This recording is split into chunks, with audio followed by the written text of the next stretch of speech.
Chapter number 4 trigonometric equation, त्रिकोणमितीय समीकरण। कह रहा है कि व्यापक हल बताइए। ठीक है, तो sine square theta equal to 1 लिखा हुआ है, sine square theta equal to 1 लिखा हुआ है, तो क्या है इसकी π/2 की वैल्यू है।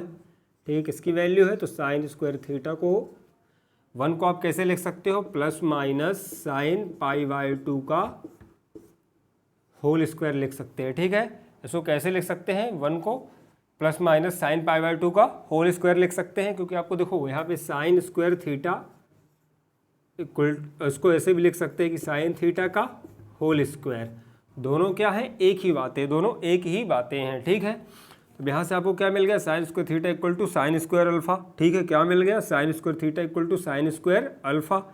तो यहाँ से हम क्या करेंगे, sine square theta equal to sine square alpha से इसको क्या कर रहे हैं, कंपेयर कर लेते हैं। इसके कारण आपको क्या होता है, अल्फा की वैल्यू मिल जाती है। अल्फा की वैल्यू है π/2, अल्फा की वैल्यू है π/2। तो जब sine square theta equal to sine square alpha होता है, तब इसका व्यापक हल क्या होता है, इसका व्यापक हल होता है theta equal to n pi plus minus alpha, जहाँ पर n क्या है, n इंटीजर है। ठीक है, तो theta equal to n pi plus minus alpha की वैल्यू है π/2। अल्फा की वैल्यू कितनी बच्चों, π/2, जहाँ पर n क्या है, इंटीजर है। n क्या है, इंटीजर है ना। तो बहुत ही प्यारा सवाल था। आई होप कि आपको ट्रिग्नोमेट्रिक इक्वेशन बहुत ही ईजिली समझ में आ रहे होंगे।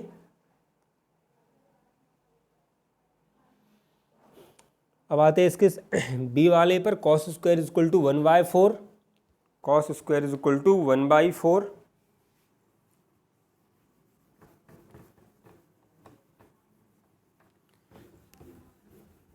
फिफ्थ के बी पर आते हैं।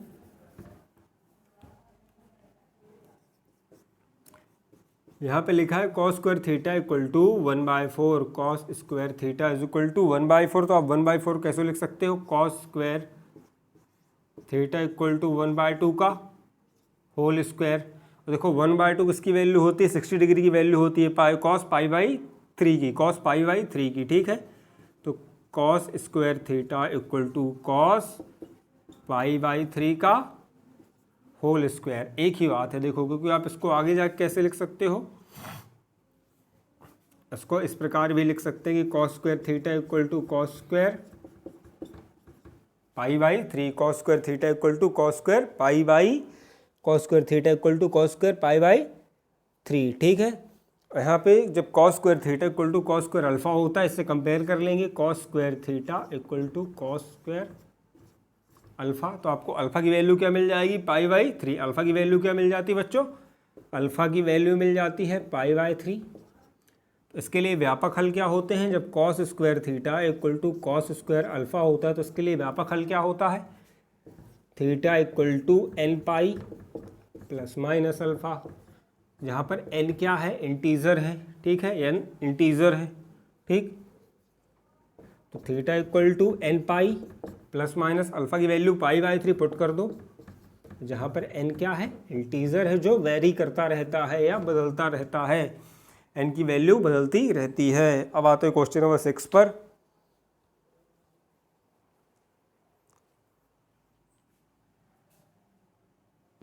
ठीक है, आते हैं अब क्वेश्चन नंबर 6 पर।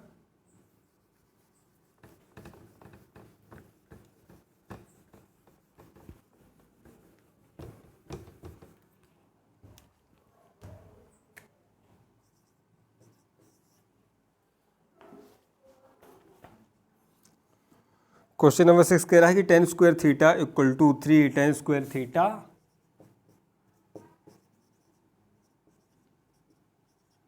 तो इसके व्यापक हल लिखिए, इसका व्यापक हल बताइए। ठीक है, ये जनरल सॉल्यूशन बताइए। tan square theta equal to 3। ठीक है, अब आते हैं इसके सॉल्यूशन पर। ठीक,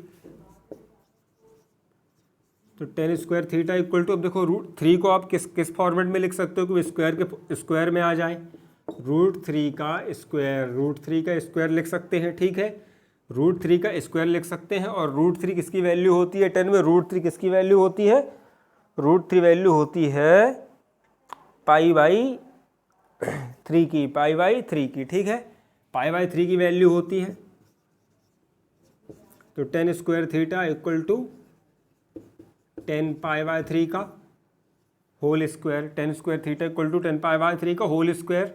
ये चाहो तो इसको ओपन कर लो कि tan square theta equal to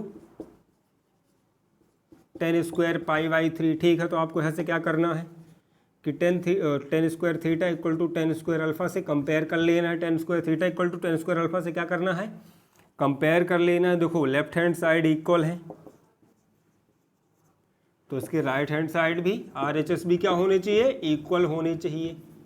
तो इससे आपको क्या मिल जाएगा, देखो यहाँ पे जब 10 स्क्वायर अल्फा बराबर 10 स्क्वायर π/3, ठीक, तो यहाँ से अल्फा की वैल्यू क्या मिल जाती है, π/3। अल्फा की वैल्यू क्या मिल जाती है आपको, π/3।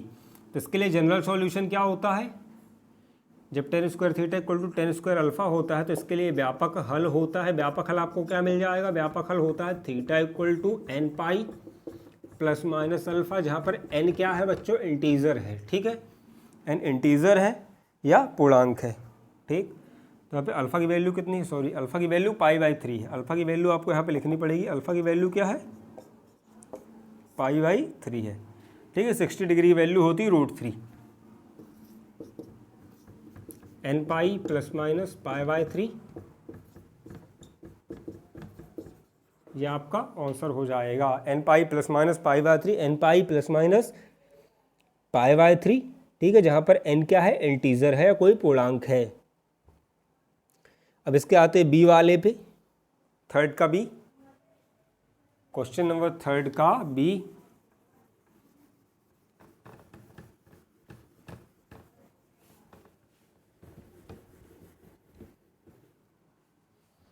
क्वेश्चन नंबर थर्ड का बी, सॉरी थर्ड बोल रहा हूँ, क्वेश्चन नंबर 6 का बी, 6 का बी, क्वेश्चन नंबर 6 का बी क्या है, 3 10 स्क्वायर इक्वल टू 1।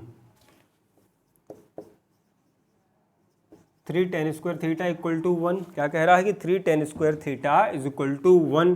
तो इसका सॉल्यूशन क्या होगा, देखो 3 का क्या होगा, क्रॉस मल्टीप्लिकेशन हो जाता है, तो 10 square theta equal to 1/3। 10 square theta equal to 1/3, तो इसको और क्या लिख सकते हो आप, इसको हम लिख सकते हैं कि 10 स्क्वायर थीटा इक्वल टू 1/√3 का 1/√3 का होल स्क्वायर, 1/√3 का होल स्क्वायर लिख सकते हैं। और 1/√3 किसकी वैल्यू होती है, π/3 की वैल्यू होती है, 10 में 30 डिग्री की वैल्यू होती है। ठीक है, तो यहाँ पे आ जाएगा 10 स्क्वायर थीटा इक्वल टू 10 π/6 का होल स्क्वायर, है ना। या इसको एक स्टेप बढ़ा लो तो ऐसा बन जाता है कि 10 स्क्वायर π/6, तो 10 स्क्वायर थीटा 10 स्क्वायर अल्फ़ा। अब इसको कंपेयर कर लो 10 square theta equal to 10 square alpha से, है ना, क्योंकि आपको व्यापक हल इसी से मिलता है 10 square theta equal to 10 square alpha से। तो अल्फ़ा की वैल्यू क्या है बच्चों, π/6, तो इसका व्यापक हल क्या हो जाएगा, व्यापक हल या जनरल सॉल्यूशन क्या होता है, theta equal to nπ plus minus alpha, जहाँ पर n क्या है, इंटीजर है। तो theta equal to nπ plus minus alpha की वैल्यू है π/6, अल्फ़ा की वैल्यू पुट कर दो π/6, जहाँ पर n क्या है, एक पूर्णांक है, n क्या है, एक पूर्णांक है। ठीक है, अब आते हैं क्वेश्चन नंबर 7 पे।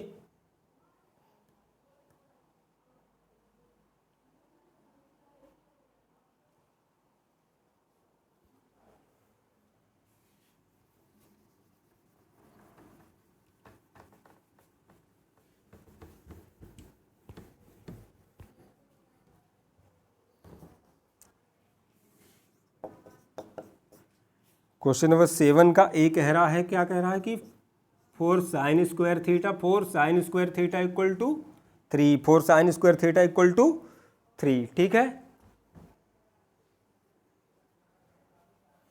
4 sin square theta equal to 3। तो सबसे पहले आपको क्या करना है, यहाँ पर सॉल्यूशन लिखना है। यहाँ पे देखो 4 का क्या हो जाता है, तिरक गुणा हो जाता है, क्रॉस मल्टीप्लिकेशन हो जाता है, तो 3 के बटे में आ जाएगा। तो क्या बन जाएगा, ये sine square theta equal to 3/4। ठीक है, अब इसको किसके 3/4 को आप किसके स्क्वायर के रूप में लिख सकते हैं, हम इसे लिख सकते हैं √3 √3/2 के √3/2 के स्क्वायर में लिख सकते हैं। क्या लिख सकते हैं? √3/2 के स्क्वायर के फॉर्मेट में लिख सकते हैं। और एक इसकी वैल्यू होती है रूट साइन में √3/2 60 डिग्री, है ना, π/3 की वैल्यू होती है। तो यहाँ से बन जाएगा sine square theta equal to sine π/3 का होल स्क्वायर। साइन π/3 का होल स्क्वायर। ज़्यादा आसानी के लिए आप ऐसा कर सकते हो कि sine square theta equal to sine square π/3। ठीक है, 60 डिग्री वैल्यू होती है। अब आपको क्या करना है, यहाँ से साइन स्क्वायर थीटा से साइन स्क्वायर अल्फ़ा को कंपेयर कर लेंगे। आपको अल्फ़ा की वैल्यू क्या मिल जाएगी? ये π/3 अल्फ़ा की वैल्यू क्या मिल गई? अल्फ़ा की वैल्यू मिल गई π/3। तो इसका व्यापक हल क्या हो जाएगा? इसका व्यापक हल होता है theta equal to n pi plus minus alpha, जहाँ पर n क्या है? इंटीज़र है। अल्फ़ा की वैल्यू π/3 पुट कर दो। अल्फ़ा की value π/3, n pi plus minus π/3, n क्या है? इंटीज़र है। ये आपका आंसर हो गया। ठीक है, theta equal to n pi plus minus π/3। ठीक है,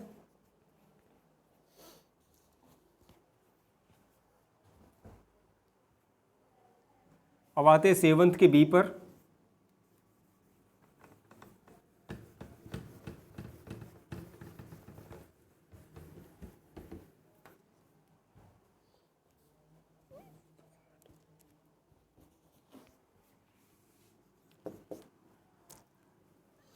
सेक square theta is equal to 4/3। Sec square theta equal to sec square theta is equal to क्या कह रहा है बच्चों? Sec square theta is equal to 4/3। तो सबसे पहले आपको क्या करना है? सॉल्यूशन लिखना है। आपको पता है कि sec theta is equal to 1/cos theta. Sec theta is equal to 1/cos theta, तो इसका रेसिप्रोकल लिख देंगे। Sec square theta is equal to 1/cos square theta, और यहाँ पे 4/3। ठीक है, तो चाहो अब इसमें क्या होगा? देखो, cos स्क्वायर थीटा होगा, इस साइड पूरा ट्रांसफ़र हो जाता है इस साइड। ठीक है, और ये 3/4 यहाँ पे आ जाता है इस साइड, तो ये पलट जाएगा, 3 ऊपर आ जाएगा और 4 नीचे आ जाएगा। क्रॉस मल्टीप्लिकेशन हो जाता है सीधे सीधे। या पहले एक सिंपल में दिखाता हूँ। देखो, जब 3 का इधर होगा तो ये बन जाता है 3 = 4 cos स्क्वायर थीटा। देन 4 को भी भेज दो यहाँ पे, तो ये बन जाता है 3/4 cos स्क्वायर थीटा। ठीक है, 3/4 cos स्क्वायर थीटा। ठीक, तब इसको थोड़ा सा करेक्ट कर लेते हैं। क्या आ जाएगा ये? Direct cos square theta equal to 3/4। ये डायरेक्ट पलट के आ जाता है ना। डायरेक्ट क्या होता है बच्चों? पलट कर आ जाता है। तो 3/4 को किसके स्क्वायर के फॉर्मेट में लिख सकते हैं? √3/2 का होल स्क्वायर। ठीक है, इसको आप लिख दोगे √3/2 का होल स्क्वायर। तब ये कॉस में किसकी वैल्यू होता है? साइन में 60 डिग्री, कॉस में 30 डिग्री की वैल्यू होता है। आई थिंक कॉस में किसकी वैल्यू होता है? 30 डिग्री की वैल्यू होता है, यानी π/6 की। ठीक है, तब ये आ जाएगा cos square theta cos 30 degree यानी π/6 का। ठीक, या चाहो तो बिल्कुल ऐसा भी कर सकते हो कि cos स्क्वायर π/6। अब इसको कंपेयर कर लेंगे cos square theta equal to cos square alpha से, तो आपको अल्फ़ा क्या मिल जाएगा? π/6 मिल जाएगा। तो इनका व्यापक हल क्या होता है? cos square theta equal to cos square alpha का theta equal to n pi plus minus alpha, यहाँ पर n क्या है? इंटीज़र है। n क्या है? इंटीज़र है। ठीक है, π/6 पुट कर दो अल्फ़ा की जगह पे। n पाई प्लस माइनस π/6, जहाँ पर n क्या है बच्चों? कोई पूर्णांक है। हिंदी में कोई पूर्णांक है, and n belongs to y। ठीक है,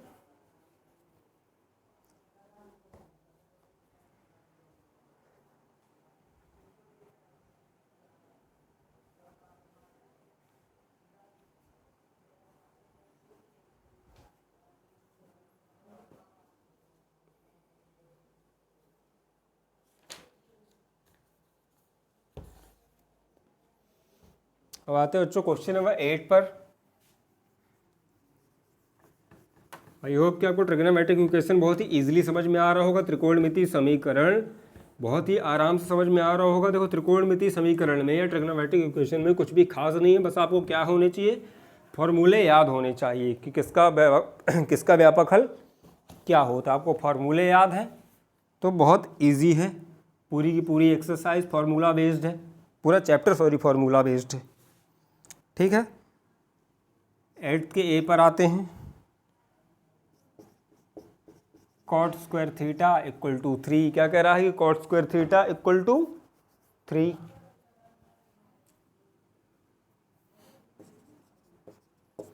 देखो आपको पता है कि कॉट थीटा इक्वल टू किसका रेसिप्रोकल होता है, 1/tan थीटा का। तो यहाँ पे क्या आ जाएगा, 1/tan स्क्वायर थीटा, सबसे पहले 1/tan स्क्वायर थीटा। ठीक, तो यहाँ पे क्या होगा, देखो 13 गुणा हो जाएगा तो tan स्क्वायर थीटा यहाँ चला जाएगा और 3 यहाँ आ जाता है, 3 यहाँ आ जाता है, tan स्क्वायर थीटा यहाँ पे चला जाता है, तो क्या बन जाएगा, tan square theta equal to 1/tan square theta equal to 1/3, है ना। अब हम करते क्या है, इसको इस साइड लिखते हैं, बस इतना फ़र्क है। तो देखो 1/3 किसका स्क्वायर लिखा जा सकता है, 1/√3 का स्क्वायर लिखा जा सकता है। तो यहाँ पे आप लिख दोगे कि tan square theta equal to 1/√3 का होल स्क्वायर, और 10 में 1/√3 वैल्यू होती है 5/6। किसकी वैल्यू होती है इसमें, 5/6 की वैल्यू होती है। ठीक है, tan square theta equal to 10 π/6 का होल स्क्वायर, 30 डिग्री की वैल्यू होती है, राइट, है ना। या फिर ऐसा tan स्क्वायर π/6। तो अब इसको tan square theta equal to tan square alpha से कंपेयर कर लेंगे तो अल्फा की वैल्यू क्या मिल जाएगी, π/6। अल्फा की वैल्यू क्या मिल जाती है, π/6। ठीक है, अल्फा की वैल्यू मिल गई बच्चों आपको π/6। तो tan square theta equal to tan square alpha में का व्यापक हल क्या होता है, व्यापक हल, इसका व्यापक हल होता है theta equal to n pi plus minus alpha, जहाँ पर n क्या है, इंटीजर है। तो theta equal to n pi plus minus alpha की वैल्यू है π/6। अल्फा की वैल्यू कितनी है, π/6, जहाँ पर n क्या है, इंटीजर है। ठीक है, बहुत ही प्यारा सवाल था, थोड़ा सा ट्रिकी था बस। अब आते हैं 8 के क्वेश्चन नंबर 8 के बी पर।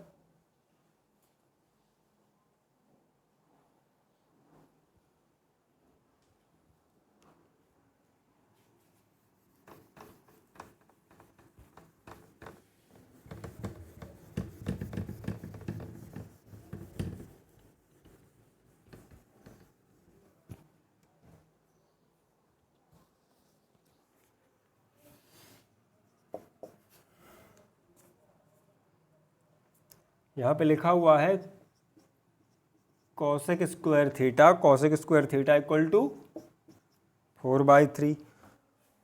ठीक है, cosec square theta equal to 4/3। तो सबसे पहले इसको क्या करेंगे, हम साइन के टर्म्स में लेके आएंगे। तो आपको पता होगा कि cosec theta equal to 1/sin theta होता है। तो cosec square theta equal to solution 1/sin square theta आ जाएगा। Cosec square theta equal to क्या आ जाएगा, 1/sin स्क्वायर थीटा, और 4 इक्वल टू 4/3। ठीक है, 4/3। तो क्या होगा, इसका यहाँ क्रॉस मल्टीप्लिकेशन करेंगे, सिखाया था कैसे मैंने, है ना। 3 का यहाँ, 4 का यहाँ, तो आ जाता है 4sin स्क्वायर थीटा। अब देखो 4 को वापस से 3 के बटे में भेज देते हैं, तो ये बन जाता है 3/4 sin स्क्वायर थीटा। ठीक है, अब इसको आप डायरेक्ट लिख सकते हो कि sin square theta equal to 4/3। जब 1/sin स्क्वायर थीटा मिल जाए तो आप सामने वाली वैल्यू को पलटा के डायरेक्ट पलटा के लिख सकते हो। यहाँ पे 4/3 था, गड़बड़ हो गया, सॉरी 3/4 है ना, ये 3/4 पलटा के डायरेक्ट लिख सकते हैं। क्या कर सकते हैं, डायरेक्ट पलटा के लिख सकते हैं। रेसिप्रोकल में जब सामने इस टाइप की वैल्यूज मिल जाए तो उसको क्या कर सकते हैं, इसको डायरेक्ट पलटा के, क्योंकि देखो यहाँ पे क्या है साइन बटे में है 1/sin² तो उसको अगर पलटाओगे तो 3/4 बन जाता है ऑटोमेटिक। ठीक, अब 3/4 का ये किसकी वैल्यू है, √3/2 का होल स्क्वायर है ना, √3/2 का होल स्क्वायर। तो साइन में √3/2 किसकी वैल्यू होती है, 60 डिग्री की, π/3 की। ठीक है, π/3 की वैल्यू होती है। तो आप कर दोगे sin² इक्वल टू साइन π/3 का होल स्क्वायर। ठीक है, या sin² π/3। ठीक है, एक ही बात है, साइन π/3 को होल स्क्वायर है, sin² π/3।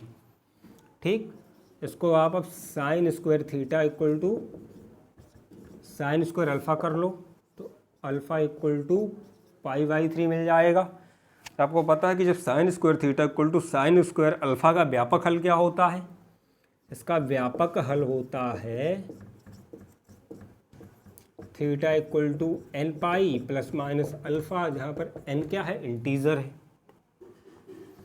तो theta equal to n² plus minus alpha की वैल्यू π/3 पुट कर दो। ठीक है, जहाँ पर n क्या है बच्चों, इंटीजर है। ठीक, अब आते हैं क्वेश्चन नंबर 9 पर।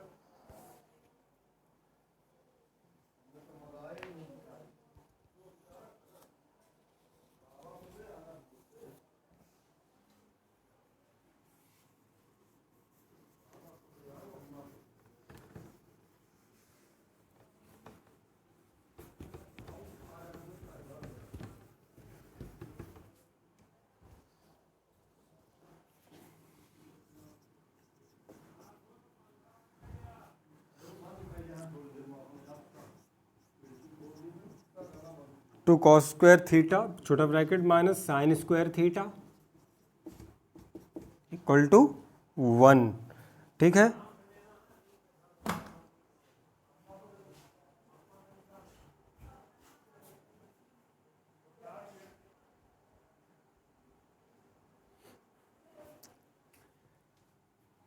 ठीक है, तो सबसे पहले हम क्या करेंगे,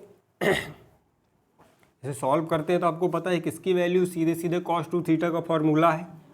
किसका फॉर्मूला है, cos2θ का, cos² माइनस sin²। इसकी वैल्यू पुट कर दो cos2θ यहाँ पे। ठीक है, 2 × cos2θ इक्वल टू 1। अब 2 को क्या करेंगे, तिरक गुणा कर देंगे, इस साइड ट्रांसफर कर देंगे, तो बच जाएगा cos2θ equal to 1/2, cos2θ equal to 1/2। ठीक है, लेकिन यहाँ पे एक चीज़ और है स्पेशल, 1/2 इसकी वैल्यू होती है कि π/0 साइन कॉस, अच्छा कॉस में है ना, तो कॉस में होती है साइन में 0 1/2। कॉस में किसकी वैल्यू होती है, 1π/2 π/6 की।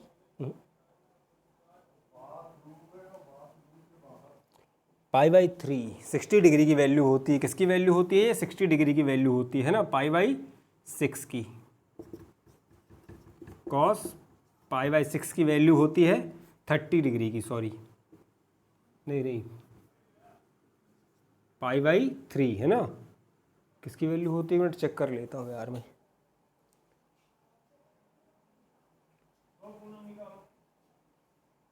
सिक्सटी डिग्री की वैल्यू होती है π/3, राइट हाँ, 60 डिग्री π/180, 60 डिग्री की वैल्यू होती है 60 डिग्री की। ठीक है, यहाँ पे क्या हो गया, cos2θ इक्वल टू cos π/3। लेकिन आपको क्या पता है कि यहाँ पे क्या होना चाहिए था, cos θ, सिंगल थीटा। यहाँ पे क्या है 2θ है, तो हम क्या करेंगे कि थीटा इक्वल्स टू 2θ मान लेंगे, मान लो। ठीक है, मान लो, क्या मान लिया कि थीटा बराबर 2θ है, थीटा बराबर 2θ है। तो यहाँ पे क्या आ जाएगा, cos θ इक्वल टू cos π/3। अब इसको आप सॉल्व कर सकते हो कि cos θ equal to cos alpha, cos θ equal to sorry cos single, हाँ cos θ equal to cos alpha. ठीक, तो cos θ equal to cos alpha का व्यापक हल क्या होता है,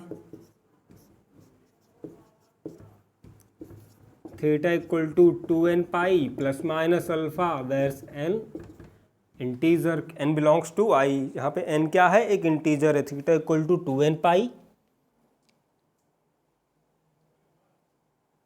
एक मिनट चेक कर लेता हूँ टेबल में, गड़बड़ हो रहा है। कॉस थीटा बराबर कॉस अल्फा, हाँ theta equal to 2n pi plus minus alpha, सही है। ठीक है, theta equal to 2n pi plus minus alpha. अब क्या करेंगे, देखो इसका जनरल सॉल्यूशन है theta equal to 2n pi plus minus alpha. यहाँ से आपको अल्फा क्या मिल गया है, पाई बाई 3। अल्फा क्या मिल गया आपको, पाई बाई 3 मिल गया है। कंपेयर करोगे आप जब इस वाले को राइट हैंड साइड को कंपेयर करेंगे, अल्फा क्या मिल जाता है बच्चों, पाई बाई 3 मिल जाता है। ठीक है, तो सबसे पहले यहाँ पे अल्फा की वैल्यू पुट करेंगे 2n pi plus minus pi by 3। यहाँ पे n बिलोंग्स टू i, या n कोई पूर्णांक है या इंटीजर है। ठीक है, पूर्णांक है। अब थीटा की, अपन ने थीटा को क्या माना था, theta equal to 2 theta. 2 theta को हमने थीटा मान लिया था, सॉरी 2 थीटा को थीटा मान लिया था, उल्टा लिख दिया। 2 थीटा इक्वल्स टू थीटा। ठीक है, 2 थीटा को हमने थीटा मान लिया था, तो थीटा की वैल्यू पुट कर दो 2 थीटा। ठीक है, थीटा की वैल्यू 2 थीटा हमने, क्योंकि इसको पहले माना था, तो थीटा इक्वल टू 2 थीटा, तो यहाँ पे आ जाएगा 2n pi plus minus pi by 3, और ये आगे का बाकी। अब क्या करेंगे आप, इस 2 का ट्रांसफ़र कर देंगे इस साइड, तो क्या होगा, इन सब के बटे में चला जाएगा। जब इसके बटे में आएगा 2n pi upon 2 plus minus pi by 3 into 2, जहाँ पे n बिलोंग्स टू i, तो यहाँ पर 2 से 2 कैंसिल हो जाता है, और यहाँ पे क्या बना लेगा, ये पाई बाई 6 बना लेगा। तो theta equal to n pi plus minus pi by 6, जहाँ पे n क्या है, इंटीजर है या n पूर्णांक है। ठीक है, ये आपका सवाल सॉल्व हो चुका है, बहुत ही प्यारा सवाल था। यहाँ पे आपको 2 चीज़ों का ध्यान देना है। पहला तो क्या होता है कि देखो यहाँ पे cos 2 थीटा आ जाता है, और हम हल किसका देखते हैं, cos theta equal to cos alpha का। cos theta equal to cos alpha का, तो यहाँ से 2 थीटा हटाना पड़ेगा, तो उसके लिए क्या करेंगे, 2 थीटा को थीटा के इक्वल मान लेंगे, 2 थीटा को थीटा के इक्वल मान लेंगे। ठीक है, और अल्फा की वैल्यू यहाँ से मिल जाती है आपको पाई बाई 3। राइट हैंड साइड को कंपेयर करने पर अल्फा की वैल्यू क्या मिल जाती है, पाई बाई 3। ठीक, इसके बाद इसके व्यापक हल जो रहता है theta equal to 2n pi plus minus alpha में वैल्यू पुट कर दोगे। फिर बाद में यहाँ पर हम 2 थीटा की वैल्यू पुट कर, थीटा इक्वल टू 2 थीटा वापस रख देते हैं। ठीक है, जनरल सॉल्यूशन लिखने के बाद इसके बाद क्या करोगे आप कि 2 का ट्रांसफ़र ट्री का 3 गुणा कर देते हैं, ट्रांसफ़र कर देते हैं, एक ही बात है। ठीक, तो आपको फाइनल आंसर मिल जाता है theta equal to n pi plus minus pi by 6 where's n belongs to i, जहाँ पर n कोई पूर्णांक है।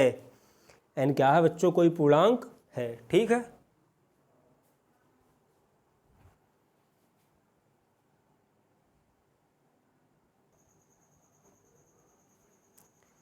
आते हो बच्चों क्वेश्चन नंबर 10 पर।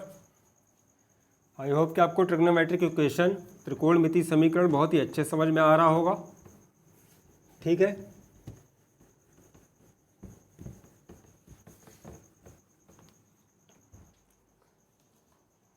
आते हैं क्वेश्चन नंबर 10 पर। ये कह रहा है कि sec theta equal to sec theta plus phi. ठीक, तो इसके व्यापक सॉल्यूशन या जनरल सॉल्यूशन लिखिए। ठीक है, तो सेक थीटा प्लस फाई या सेक पाई प्लस थीटा, तो 180 डिग्री में क्या होगा, देखो ये है इसका राइट हैंड साइड, सेक पाई प्लस थीटा, तो 180 पाई मीन्स 180 डिग्री। 180 डिग्री क्या है, 90 का इवन मल्टीपल बनाती है, 90 गुणा 2, ये है ना, मैंने आपको क्वाड्रेंट रूल में सिखाया था। इवन मल्टीपल बनाती है तो कन्वर्जन नहीं होगा। सेक का क्या आएगा, सेक का सेक आएगा। सेक का क्या आएगा बच्चों, सेक का सेक आएगा। यहाँ से क्या मिल जाएगा, वो सेक थीटा, लेकिन एक 180 डिग्री प्लस थीटा है, तो ऑल साइंस टीचर, और थर्ड क्वाड्रेंट है, थर्ड क्वाड्रेंट में आ जाता है। तो थर्ड क्वाड्रेंट में क्या होता है, 10 और कॉर्ड पॉजिटिव होते हैं, बाकी सब नेगेटिव होते हैं। तो यहाँ से क्या आएगा, माइनस सेक थीटा। इसकी वैल्यू क्या मिलेगी आपको,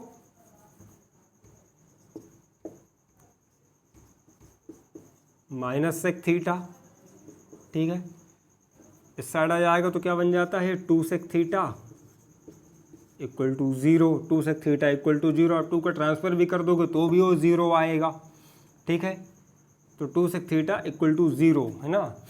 तो इसका हल संभव नहीं है, क्योंकि इसका हल कैसे निकाला जा सकता था, इसका रेसिप्रोकल बना के, ठीक है ना। और कॉस में कॉस की वैल्यू -1 से 1 के बीच में होती है।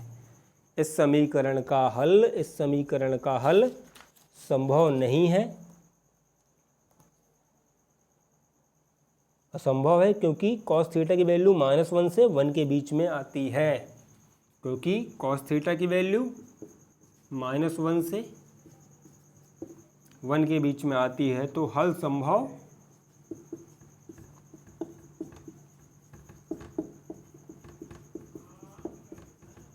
नहीं है। क्योंकि इसका हम सॉल्यूशन किससे निकालते, cos theta equal to cos alpha से निकालते, ठीक है। तो जब कॉस थीटा में -1 से 1 के बीच में वैल्यू आती है, तो इसका हल संभव नहीं है, ठीक है।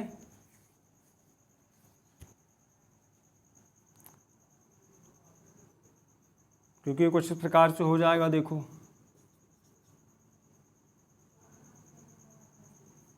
ठीक है, रहने दो, इतना डीप में जाने की जरूरत नहीं है। अब आते हैं क्वेश्चन नंबर 11 पर। लास्ट क्वेश्चन है एक्सरसाइज का।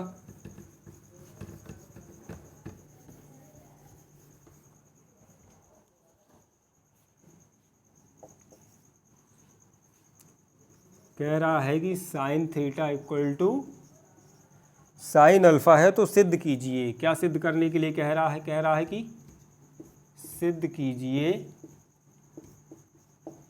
कि sine theta by 2 theta by 3 sign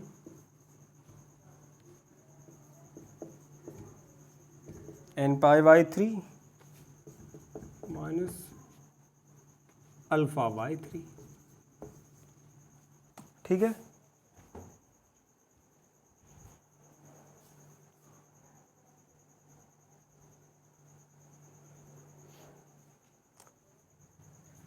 ठीक है, तो बहुत प्यारा क्वेश्चन है।